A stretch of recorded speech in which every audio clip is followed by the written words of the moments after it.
Hi, it's Josh, and today we're going to talk about the INEOS Grenadier ADAS, Advanced Driver Assistance Systems. All US models sold came with ADAS as standard, and these features are now mandatory in the EU and many other countries. But it's been a sore spot for many owners, and I think it has more to do with the INEOS implementation of the features rather than the features themselves. So let's dive in. The Grenadier is equipped with 4 advanced driver assistance systems: Intelligent Speed Assist, Driver Drowsiness Warning or Driver Drowsiness Detection as it's called in the UK, Lane Departure Warning, Forward Collision Warning, Stroke, Automatic Emergency Braking. 3 of these 4 features use information gathered from the camera mounted to the upper windshield to assist reducing the risk of collisions in certain circumstances. These systems are only active when driving on the road. They're not active and disabled when you enter off-road mode or waiting mode. As you may be very aware if you're a Grenadier owner, each ADAS function is automatically activated when you turn your Grenadier on. You may deactivate one or all of these features from your current drive by going to the menus of the infotainment system control panel and pressing Settings, Vehicle Functions, ADAS. From there you can choose which ADAS function you wish to deactivate. But no matter what you deactivate, each ADAS function will reactivate when your Grenadier ignition is next turned on. At present, you cannot permanently disable any ADAS feature. Each ADAS is self-diagnosed when it's in operation. If it detects a system malfunction, then it'll send a visual signal to the telltale cluster, that light show in the center display between the steering wheel, and also to the center display where the speedometer is. The interesting thing here is that an obstruction, driving alongside a big truck, blocking speed signs, getting too close or too much direct sunlight, pointing at the camera, heavy rain, and so on, can temporarily disrupt the ability to give a proper warning. So what does it do? It warns you. And that's where things start to go a little crazy and become annoying. So let's take a look at the 4 ADAS features included in the North American Grenadiers and how it's a growing mandatory inclusion on the other Grenadiers in the other countries. And at the end, I'll update you on the latest information I received from my INEOS dealer regarding the software update that we've all been waiting for many months. And spoiler alert, it's going to be a few more. But I just want to know what to expect with that update, and more importantly, what you might not expect. Before I continue, I wanted to ask if you're not already a subscriber to please consider subscribing. I'm trying to get to 1,000 subscribers and I'm diligently working at that goal, and I always forget to ask. So if you're not yet a subscriber and you enjoy these videos, I'd appreciate it if you'd subscribe. So thanks for watching. So let's start with DDW, Driver Drowsiness Warning, as we call it in the US. It's also called DDD, Driver Drowsiness Detection in the UK. But it's still the same feature. I'm guessing the word detection could be a misconstrued term by our legal friends in the US, as it's mainly a passive feature. The feature monitors certain parameters of driver behavior, such as steering frequency and operation of controls, and that compares to the driver's measured behavior to the expectations of an attentive driver. If it detects drowsiness or an inattentive behavior, it sends an audio and visual signal to the center display. Actually, it's pretty innocuous. It just says, take a break.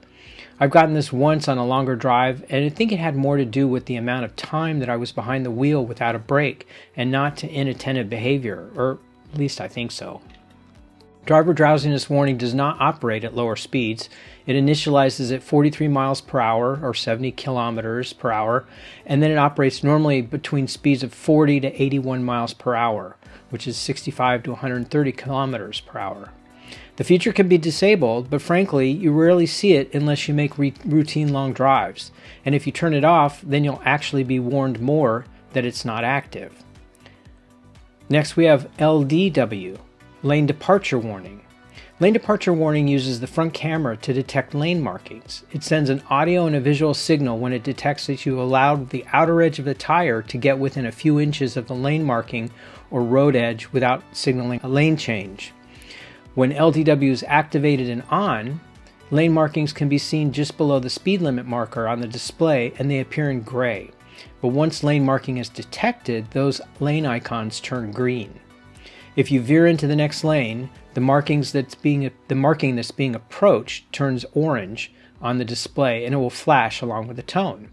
And frankly, this is probably the least offensive of all the tones that the car makes. You just hear a little chime and you see a little blink on the instrument display. Lane departure warning is automatically activated every time you turn your Grenadier on, and it'll remain active but will not signal if you have your signal turned on, turning signal, when hazard lights are on, at speeds lower than 40 miles an hour, but it does not operate when your Grenadier is being driven through sharp curves, during hard acceleration, during hard braking, during hard steering, during ESC electronic stability control operation, or when you actively steer towards the lane boundary. Remember that lane departure warning is camera-based and may not recognize lane markings on road edges that are faded, hard to see, or obscured by dirt, snow, or standing water, irregular or confusing lane markings such as traffic construction zone. The lane departure warning may be disabled each time you start your Grenadier, but frankly, it's not much of a nuisance. Next is FCW and AEB. Hope you're studying your acronyms. That's Forward Collision Warning and Automatic Emergency Braking. Forward collision warning and automatic emergency braking also use the built-in front camera to detect when certain frontal collisions are imminent. FCW can send a sound and a visual signal to warn you, and does so about 2 seconds before the collision is predicted to occur, absent of any evasive move by you. Automatic emergency braking can automatically apply the brakes 0.9 seconds before the collision is predicted to occur, again, absent any evasive move by you. Neither system can prevent every collision on its own. Forward collision warning simply sends warnings. It does not brake or steer. Automatic emergency braking applies brakes but cannot reduce speed entirely. So this feature activates every time you turn your Grenadier on, and it's active from about 6 to 81 miles per hour, or 10 to 130 kilometers per hour. The system does not operate at higher speeds. Again, FCW and AEB use the front camera to detect other road users in your lane of travel or anything that would impede a human's ability to see, such as darkness, nighttime fog, mist, snow, heavy rain, spray, glare, direct sunlight, etc., can impair the camera's effectiveness. What that means in practice is that you find yourself getting warned that AEB is not available, with a warning on both the telltale cluster and the control panel. And that can be annoying. And the icon that INEOS chose for the FCW AEB looks like two cars running into each other with a little explosion, which is a bit of overkill considering all you're doing is telling me that the camera can't see in the dark. I see this warning occasionally and originally was thinking that something was broken, but once I got a better understanding of what the warning was telling me, it's more like a poke. It's a non-issue and a temporary warning unless you see it in red, which is an indication that AEB cannot work, rather than just cannot work at the moment. You'll almost always see this warning in yellow, that yellow-orange color when you see it. But note that if you disable the feature from the ADAS menu, the warning will be in red, as the feature cannot work if you've disabled it. But every time you turn on your car the next time you drive, things will reset and it'll again be active. So next, the warning you're more likely to see regularly, if not daily, is the front camera view limited warning, with an icon in the telltale that looks like the front of a truck with a camera and an exclamation point. This one's a regular, as the camera is always looking for things, and if it can't find them, you will see this error. Again, I think it's a bit harsh in grabbing your attention regularly to let you know that it's having a tough time doing its job. And this somehow feels as if the lawyers wanted any and every time that a feature wasn't 100% functional that the driver needed to be warned. So the warnings far exceed any actual problem. You might find yourself seeing this a lot. And in my initial thought, I'm thinking, why is this going wrong so often? But now that I know that it's reporting when it has trouble seeing what it wants, I take it as a note and consider it a feature and not a bug. But that leads me to the last, and some say the most controversial ADAS feature, and that's the ISA, Intelligent Speed Assist. This is the ADAS feature that's driven more Grenadier owners the craziest. First, let's talk about how it's supposed to work. Intelligent Speed Assist uses the front camera and information from your Grenadier's GPS software to detect the speed limit. ISA displays this information on the center display just to the side of the driving speed, and it appears as a speed limit sign. The first feature, which is already disabled in the US, is that ISA sends an audio signal and updates the speed limit icon on the center display when ISA detects a change in the posted speed limit. The second part of the feature, which defaults to enabled every time you turn the Grenadier on, is the Intelligent Speed Assist sends an audio signal and flashes the speed limit sign on the center display when you exceed the posted speed limit, even if you only exceed it by maybe 1 mile an hour. That sound lasts approximately 3 seconds, and the speed limit sign will continue to flash on the center display until you reduce the speed to or below the posted limit. Now, in theory, this should be helpful, but in practice, the way that INEOS has implemented it has driven many of us crazy.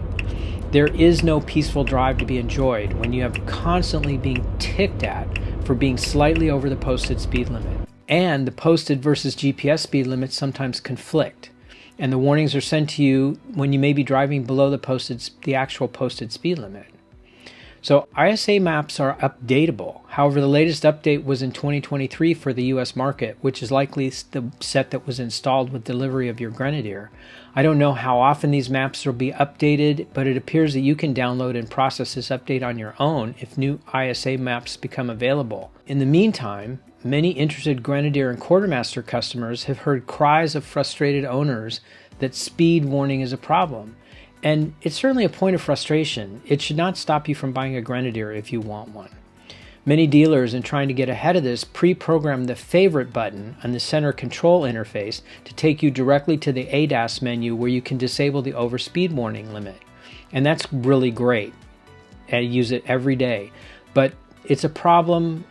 But the problem or frustration that many owners, and I won't say all, let's just say many, have had with turning off the overspeed warning is it resets and turns back on every time you turn your Grenadier back on for your next drive. And said many owners, including me, feel that this should be a set and forget setting. And it looks like INEOS has finally agreed that customers should be able to permanently switch off the overspeed limit audible warning and have it remain that way if desired. Note that this will likely not disable the overall feature itself, leaving the speed limit sign to flash if you exceed the posted limit, but the audible sound has been a step too far for many of us, and we're ready and anxious for INEOS to make this change.